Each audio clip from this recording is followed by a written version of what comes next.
আসসালামু আলাইকুম।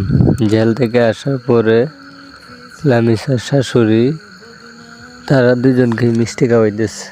ঠিক আছে, দেখেন একজনে বলতেছে যে একটু মিষ্টি খাওয়ান, ওর মা আবারও মিষ্টি খাওয়াইতেছে।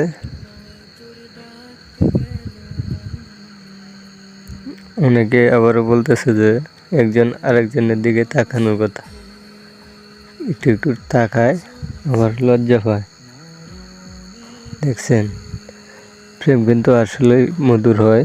পৃথিবীতে প্রেম না থাকলে মানুষ বাঁচত না। ওদেরকে দেখে আপনারা শেখেন বাস্তবে ওদের কত মহব্বত।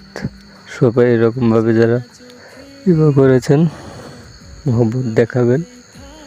ভিডিওটা ভালো লাগলে লাইক কমেন্ট শেয়ার করবেন, অন্যজনকে দেখার সুযোগ করে দেবেন। সবাই ভালো থাকবেন, সুস্থ থাকবেন, এ কামনাই করি। ধন্যবাদ সকলকে।